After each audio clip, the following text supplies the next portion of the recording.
Sequenciando o,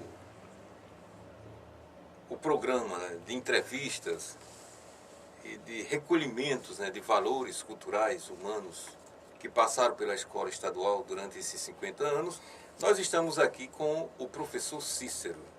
Ele que é uma personalidade conhecida em Limoeiro, foi gestor da GRE por um grande período aqui na cidade e também participou do processo de desenvolvimento da escola Padre Nicolau Pimentel. Professor Cícero, em que período o senhor lecionou aqui e como foi essa inclusão sua dentro desse processo na escola estadual? Meu amigo Toniel, em primeiro lugar, eu gostaria de fazer uma retificação aí. Quando você disse que a gente é uma das pessoas importantes, eu acho que a importância das pessoas está exatamente naquilo que a gente faz. A minha importância, eu acho que ela está na participação que eu tive e ainda tenho na educação aqui, na região, que para mim eu acho que é a coisa mais importante e a maior riqueza que o elemento humano pode conseguir na vida dele é a educação. Sem ela, a gente não consegue nada na vida.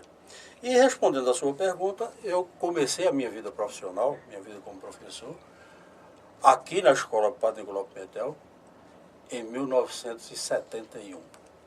Foi quando eu iniciei aqui. Nós tínhamos a metade do prédio era alugada ao Estado e a outra metade ainda era com o saudoso Padre Nicolau Pimentel, hoje o nome da escola, que funcionava com o curso de contabilidade. Então nós tínhamos dividido isso aí, não é? Havia uma divisão assim, porque uma parte era particular e outra parte era do Estado. Agora, em termos de aprendizado, eu posso dizer a você que, na verdade, na época, não existia assim tanta diferença não entre o particular e o estadual.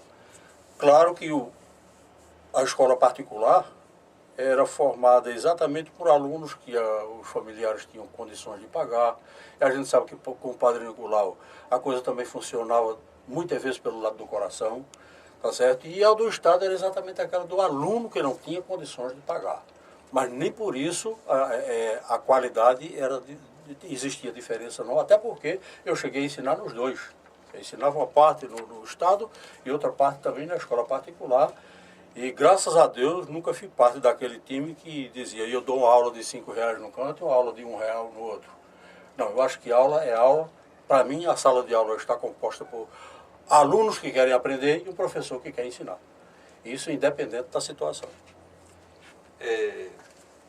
Eu sei que o senhor passou no Estado um bom tempo assim, né, e viu a realidade da estrutura física das escolas estaduais no estado de Pernambuco como um todo. Mas especificamente falando desse período em que esteve como professor aqui na escola, como era a estrutura pedagógica que era oferecida para que se ministrasse aulas?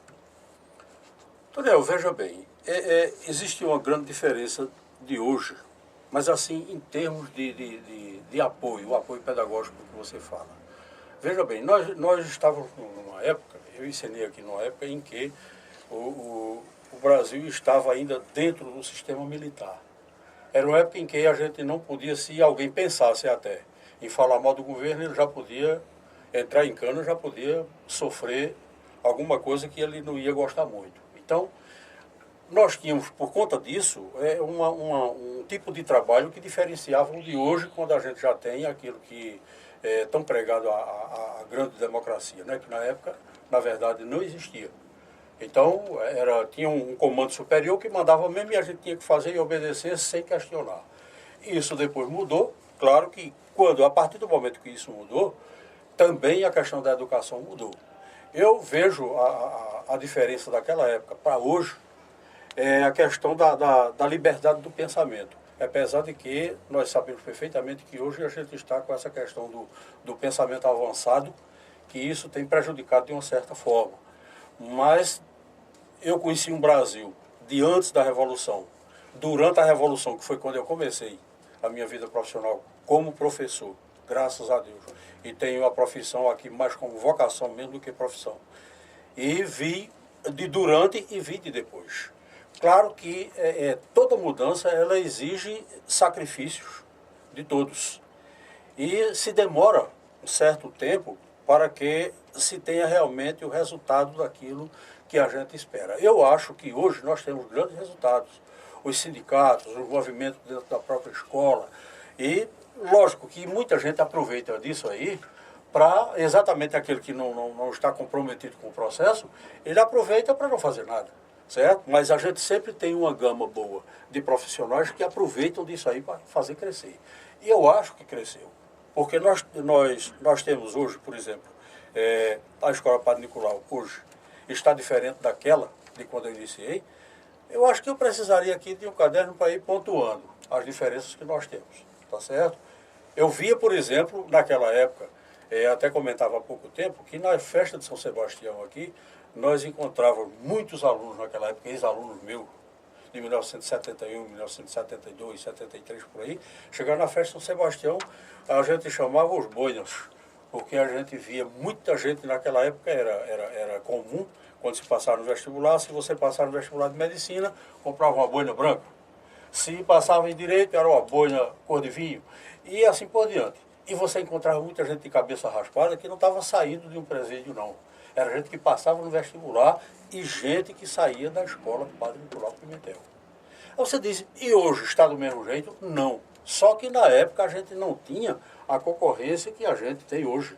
Hoje a gente tem concorrência em educação em todas as áreas. Você sabe perfeitamente que até no ensino superior, a gente em toda esquina hoje você encontra uma faculdade. Então a concorrência é muito grande. E quem não for bom, fica atrás, não tem a menor dúvida. Agora, eu acho que a escola Padre Nicolau Pimentel, o antigo Colégio Estadual do Limoeiro, ele tem uma história muito bonita para contar, porque ele não parou no tempo e no espaço, não. Tá certo? Ele não parou, não. Ele cresceu, e não cresceu pouco, não. Ele cresceu muito. Nós sabemos que essa liberdade que se deu no procedimento da educação, por um lado, a gente viu mais o processo da humanização, mas a gente também perdeu a questão do chamado da disciplina. Faço-lhe a pergunta, educação sem disciplina funciona? Não. Eu acredito que não. Ela tem que ter disciplina. Eu acho que a abertura ela é necessária. Agora, a abertura de uma forma, uma abertura controlada. Uma abertura onde você não misture a liberdade com a libertinagem. Que a partir do momento que a coisa se transforma em libertinagem, a educação deixa de existir. Eu acho que a abertura para a educação, ela foi boa de um lado, mas de outro lado ela chegou a prejudicar. Hoje a gente vê que a questão do aprendizado não é mais a mesma coisa. Por quê? Exatamente por conta da abertura. Existe aquele aluno que eu chamaria aqui um grande grupo daqueles que gostam realmente de estudar, de autodidatas. Esses daí vêm, porque ele vem atrás, ele vem com sede ao pote, ele bebe realmente, encontra, tá certo? E leva daqui aquilo que ele precisa. Mas existe um grande número que aproveita dessa liberdade e quer simplesmente passar pela escola, ele quer ter uma história, ou no final ele tem um histórico escolar para apresentar no emprego que ele vai buscar. O que prejudica, ao meu ver, Toniel, tem prejudicado muito porque a concorrência é grande. Por um lado, essa coisa cresceu dessa forma, mas do outro lado também teve a questão do profissionalismo. Então, se eu estou preparado, eu passo na frente de todo mundo. E se eu não estou, eu fico, entre aspas, no rabo da fila e o emprego vai ser difícil. Exatamente porque essa liberdade que me foi dada para aproveitá-la como aluno, para aprender, eu joguei fora e achei que isso aqui era simplesmente um campo onde eu devo chegar no início da primeira aula e sair, sei lá, pela metade aí, ir embora para casa ou brincar simplesmente, abusar, tirar o corpo do caminho daquilo que realmente eu quero e que busco. E amanhã, isso não tem a menor dúvida de que o peso é muito grande, porque a partir do momento que eu vou concorrer com você dentro da mesma área, eu tenho que me lembrar que se eu tirar 9,9 e você tirar 10, eu perdi a vaga. E normalmente o aluno hoje ele não se preocupa muito com isso, não. Tá certo? Não se preocupa muito com isso, não. E a gente vê que está dentro de um patamar mais ou menos balanceado. Tanto o aluno da escola particular como o aluno da escola do Estado. Tá certo? Os programas que são lançados, tanto pelo Ministério da Educação com as escolas particulares, quanto pelos governos do estado, dos estados dentro da educação pública, eu acho que a abertura ela é necessária e muito boa. O que está acontecendo é que o pessoal não está aproveitando isso para o que realmente está sendo destinado. A gente tem aqui na escola, falando estatisticamente, o governo ele faz o seguinte, ele soma todos os dados e entra como uma estatística. Mas a gente sabe, por exemplo, numa classe de 40 alunos, existe um grupo de alunos que se esforça, que tem planos, sonhos e ideais. Existe um outro grupo que não está querendo quase nada. E o maior problema é que na estatística entra os bons e entra os que não estão querendo, como o senhor mesmo acabou de falar. E isso penaliza, de fato, as instituições. Não seria mais prático, sei lá, talvez, que houvesse duas estatísticas, então, dos processos de avaliação? Eu concordo plenamente com você. Eu acho que a gente não pode avaliar a coisa depois que ela mistura, não. Eu acho que ela tem que ser avaliada por etapas e dentro, cada uma do seu núcleo, dentro da sua área. Se você pega uma sala de aula e eu tenho a avaliação por conta exatamente de um número grande que não quer alguma coisa, e esse número grande bate com um número pequeno que está querendo, esse número pequeno, ele, em termos de avaliação por percentual, não tem a menor dúvida que vai haver um prejuízo. E não é pequeno. A instituição de ensino, ela sofre realmente por conta disso. Eu concordo plenamente e acho que devia haver uma diferenciação nisso aí. Não sei dizer a você qual seria a fórmula.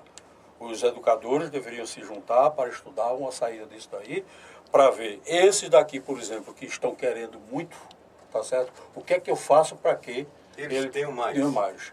E aqueles que não querem nada, o que é que eu faço para que eles possam querer? Eu poderia citar para você agora, independentemente de qualquer coisa política aqui, não é isso que a gente está querendo aqui, mas você vê, por exemplo, agora esse programa lançado pelo governo do Estado, é o aluno bilíngue. Desde 1971, na escola do Estado e na escola particular, que eu lutei para que a gente tivesse uma sala, como professor de língua estrangeira, eu lutava para que a gente tivesse uma sala onde eu pudesse ensinar a língua estrangeira com alunos que quisessem aprender a língua estrangeira. Isso desde 1971. Por quê? Porque se eu tenho um grupo de alunos, estou falando dentro da minha área, que é que eu conheço mais, eu tenho um grupo de alunos numa sala de aula de 50 alunos, onde eu tenho 5 ou 6 alunos que querem aprender a língua inglesa, querem falar a língua inglesa e tal, e eu tenho 45 que não querem. E eu faço o quê para que todo mundo aprenda por igual? Não tenho como, porque o professor não tem como fazer um milagre. O que poderia ser feito era dessa forma, até porque a língua estrangeira, do jeito que ela vai ser oferecida agora, aí é diferente, porque o aluno que quer, ele vai, se inscreve, até motivado. Essa motivação de viajar para o exterior, tal, isso é muito bom, ele precisa ter uma motivação. Mas, na verdade, ele quer aprender uma língua estrangeira, ele quer crescer. E se ele tem essa oportunidade, ele vai, se inscreve, aí é diferente, porque eu pego uma turma dessa, pode ser de 10, 15, 20, 50 alunos, mas que querem aprender isso aí. E isso pode ser matemática, física, química, biologia, história, geografia, português ou o que for. E o aluno que não quer? Eu tive caso aqui, isolado, Toniel, lá de 1980, por aí, em caso de aluno de chegar aqui e dizer, professor, pelo amor de Deus, eu vou deixar a escola, não vou poder continuar estudando, porque eu sei que no segundo grau, como a gente chamava na época, eu vou ser reprovado em inglês, porque eu não consigo aprender isso de jeito nenhum. E quando a gente só tinha condições, na época, de ensinar o quê?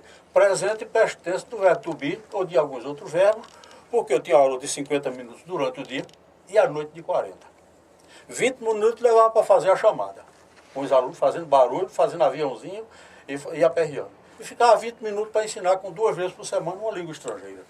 E isso eu acredito que os outros professores sentem também com as outras disciplinas. Então é difícil. Eu acho que essa sua pergunta, ela realmente leva a gente a uma reflexão mais profunda sobre essa questão da avaliação em termos do percentual. Por conta da abertura, existe essa, eu vou para a escola. De qualquer forma, eu vou passar. Tá certo? Se eu aprendi, eu não aprendi, isso aí depois eu vejo. Mas passei pela escola e eu tenho meu currículo amanhã e vou levá-lo. A questão da concorrência lá fora é comigo. Tá certo? E a escola? É porque normalmente leva como estatística a escola, quer dizer, a instituição. Pois é. Agora vê as condições do professor, como, quer dizer, não há educação de desenvolvimento sem interesse. Ah, não tem não. Não há As como, famílias, às vezes, esquecem de que a escola é uma extensão de sua casa, né? E passa essa transferência para a escola como se ela fosse responsável para fazer essa mudança por completo. Isso é um dos grandes males, Tonel. Atrapalhando, já atrapalhei, mas é um dos grandes males. Hoje é isso. Eu tenho meu filho e mando para a escola que eduque. E eu, como pai, quero ele educado. E eu? Agora, Eu, como família em casa, eu estou fazendo o quê? a questão da violência que se estabiliza nas escolas dos tempos de hoje, ela é muito mais por um processo midiático, né? Ah, não tenho a menor dúvida. E isso, a escola, quer dizer, interfere no processo de aprendizagem do aluno, porque ele vem com os interesses muitos adversos daquele sistema pedagógico que é o conteúdo propriamente dito. Exato. Só que muitas vezes ele se esquece de que ele vai ser cobrado pelos conteúdos trabalhados e ele não afinou-se com aquela situação, termina sendo prejudicado nesse processo. E aí entra o ensino superior, de quem o senhor faz parte, né? E a gente vê isso também no ensino superior, que não está tendo muita diferença, não. E eu digo todos os dias nas turmas que eu passo, olha, vocês amanhã não vão trabalhar somente com diploma lá na parede, porque você tem um diploma, não. Tá certo? Conto muito aquela história do contador que faleceu, a empresa muito grande ficou sem ninguém. É uma história interessante, brincadeira, mas ela tem um fundo de verdade. E o camarada, de repente, ele ficou sem um contador e faz o quê? Abre inscrição, uma empresa muito grande, empresa grande mesmo, que trabalhava com bilhões, e fica sem um contador de repente, o dono não sabia fazer, porque a gente sabe que a alma do negócio é o administrador, mas o coração é o contador. Se ele disser pode fazer, faça. Se ele disser não pode, não faça. Senão a empresa fecha. E o contador ficou nessa situação e na hora H, aquela fila bem grande, gente bem chegar com as pastas com tudo quanto era de certificado, não é? Com pós-doutorado, PhD nisso, naquilo, tudo em contabilidade, todo mundo. E o diretor da empresa perguntava, meu amigo, me responda, 8 vezes 5, quanto é? O camarada respondia, 40, não é? Tá certo, pode ir. E guardava lá a pilha de documento, e quando o candidato saía, chegava lá fora com os outros e dizia, esse camarada está querendo o quê? A gente vê, sai daqui do Brasil para tudo quanto é de país, chega aqui, o camarada pergunta quanto é 8 vezes 5. E lá no final, já no terceiro dia, está um camarada lá de sandália, uma roupinha toda daquela que a gente sabe que já foi lavada 100 vezes, um pedacinho de papel debaixo, um canudinho de papel debaixo do braço, um bonezinho na cabeça. Rapaz, chega bem, veja bem, o diretor da empresa, que queria profissionais de qualidade, e já tinha mais de 200 pessoas inscritas, tudo com a maioria PhD, cada um com seu carro novo lá na frente, uma pasta cheia de documentos e tal. E de repente o rapazinho lá, com um boné na cabeça, de sandália, né, só não estava de pé no chão, e simplesmente o diretor olha para ele e diz, meu amigo, você quer falar comigo? Quero, senhor. Diga, o que é que o senhor quer? Não, vim me inscrever. O senhor veio escrever para quê? Não, o senhor não está fazendo a seleção? Sim, a seleção é para... O senhor sabe para quê? Ele disse, é para contador da empresa. E se o senhor veio se inscrever? Vim, senhor. Tá bom. Quais são os certificados que o senhor tem? Ele disse, não, o senhor tem certificado do curso de contabilidade mesmo. O diretor pensou consigo, né? Isso é danado, né? É negócio sério. A gente só vê aqui, só tem a pilha lá de documento de cada um. E esse camarada com a folha de papel aqui, tá tudo bem, meu amigo, senta aqui. A mesma pergunta que fiz para os outros, vou fazer para você. 8 vezes 5, quanto é? Depende, né, doutor? Depende de quê? Depende do senhor, né? Depende da empresa.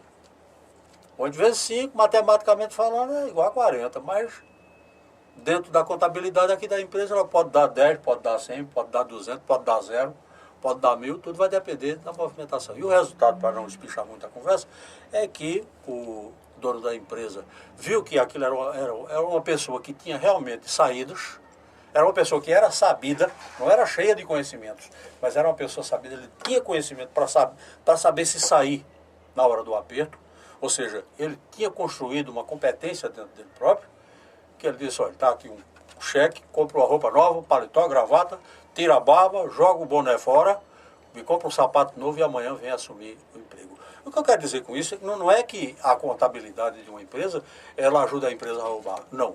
ela tem que fazer a coisa de uma forma que ela possa realmente fechar o seu balanço anualmente, tá certo? E a contabilidade possa bater. E é isso que a gente está precisando hoje. Os nossos alunos hoje precisam, não é saber essa contabilidade de dizer 2 mais 2 pode dar 4, pode dar 3, não é isso. É ele saber encontrar saídas, ele próprio procurar a sua saída. Tá certo? Porque numa situação dessa, muitos dos nossos alunos hoje, Toniel, chegariam e diriam simplesmente, hoje vai ser 40, e daí? Mas eu vou lhe dar um sapato. Não, se você me der um sapato, uma roupa e tal, eu venho. Então eu não quero. Se alguém me der, tudo bem. Se não me der, eu vou embora para casa e pronto. E não é isso. Hoje a gente vê, a luta é grande. Nós vemos por aí afora, ainda noite passada eu estava vendo uma reportagem sobre o Congo, e você fica arrepiado, dá vontade de chorar. Não é brincadeira não. Tá certo? Quantas minas de ouro, de tudo, o pessoal cavando lá sem saber para onde vai esse ouro, e o pessoal passando fome, pessoal morrendo nos hospitais, porque não tem o comprimido, e não tem nada, e os engenheiros e o pessoal todo levando esse dinheiro lá para fora. Falta ainda de quê? De competência. Aqui mesmo quando eu ensinava no estadual, um certo... Ah não, desculpe, eu estava já na DERE, na época era a DERE, e estive em João Alfredo num trabalho lá, fui como supervisor regional, e quando chego na escola tinha um grupo que estava vindo da África, procurando experiência aqui pelo Brasil, né? Eram 5 professores e 3 professoras, tá certo? E esse pessoal é cortado assim, Daniel. Tinha um tal de Sumbo grande, estava quase 2 metros de altura, negro forte, todos negros mesmo, mas negro puro, certo? E eu perguntava a ele, Sumbo, isso o que é? Isso aqui é pau, é cacetada, porque a gente tem somente 11 anos de independência, e a gente está lutando por essa independência, e a gente está segurando aqui, na foice, no machado, no pedaço de pau, no que a gente tem. Mas já vinha esse grupo para fora, procurando experiência em outros países, para ver se fazia a coisa funcionar lá fora. E nós temos aqui, rapaz, você lê, nós temos tudo. Nós temos professores capazes, muito competentes. Tudo, se oferece tudo. O aluno hoje, naquela época nossa aqui, não tinha merenda. Tá certo? Eu, por exemplo, estudei muito levando um tamboretinho na cabeça, e não tinha comida, era que tivesse em casa. Mas hoje o aluno tem, inclusive já também para o segundo grau, né, para o ensino médio, certo? O governo do estado dá praticamente a farda, o livro, é a vida dentro da escola. E a gente ainda vê pessoas que ficam perdendo o tempo. Mas isso eu acho que E há um desperdício, às vezes, do dinheiro público, né, porque eles não valorizam, tá certo? Não valoriza essa informação. Professor, vendo toda essa caminhada da escola, que mensagem o senhor passaria hoje, dos seus 50 anos, para todos nós, no campo do aluno, dos pais, e também ver como é que a escola hoje se encontra e como a gente poderia construir uma nova educação aqui na Escola Padre Nicolau Pimentel? Tonel, em primeiro lugar, eu gostaria de abraçar realmente a todos os que fazem a Escola Padre Nicolau Pimentel. 50 anos não são 50 dias, é meio século de vivência, tá certo? Nós temos uma história, eu digo nós porque eu faço parte disso aqui, essa escola faz parte da minha vida. Realmente eu fazia disso aqui a continuação da minha casa, tá certo? Ela faz parte da minha vida. 50 anos de vida, é uma caminhada muito grande, temos muito que realmente festejar. A mensagem que eu poderia passar era pedir, solicitar mesmo de coração a todos os que fazem a escola, professores, alunos, os pais dos alunos que hoje fazem parte também da vida da escola, que participem, na verdade, dos objetivos maiores da escola, que é ensinar. A educação ela é necessária na vida de qualquer elemento humano. Hoje a educação está na frente de tudo. Quem não estiver preparado para a vida não vai ter condições de concorrer, não, porque a concorrência é muito grande aí fora. E a Escola Padre Nicolau Pimentel tem condições de mudar cenário. A Escola Padre Nicolau Pimentel tem condições de ser muito maior do que é, tem condições de conquistar muito mais coisas do que já conquistou, porque eu diria que nós temos aqui um tripé muito forte, que eu sempre bato nas minhas palavras ou quando converso, lá fora, aqui ou com quem for, que é exatamente a competência, a responsabilidade e o carinho por aquilo que se faz. Se, como professor, se, como funcionário, se, como aluno, eu busco aqui dentro, com responsabilidade, eu busco essa competência, a minha competência como aluno é de vir para a escola e estudar. E a minha competência como professor é vir para a escola e ensinar, para que o aluno aprenda. A minha competência como funcionário é deixar a escola limpa, arrumada e bonita, prepará-la para o ambiente de ensino. E a minha competência como pai é exatamente participar da vida da escola, estar procurando saber como é que está meu filho, a minha filha dentro da escola e seguir com ela, tá certo? Paralelamente, mesmo caminho, porque a estrada a gente faz enquanto a gente caminha, como dizia Paulo Neruda, tá certo? A gente não pode esquecer isso, não. Eu acho a minha mensagem maior é essa: amem, que esse é um dos fortes tripés, né? Amem a escola, porque se você ama aquilo que a gente ama, a gente abraça com muito carinho e tudo que a gente faz, faz também de coração e faz com que ela cresça. O meu abraço, meus parabéns a todos que fazem a escola Padre Nicolau Pimentel e eu até me abraço também nesse momento, porque a escola também faz parte da minha vida.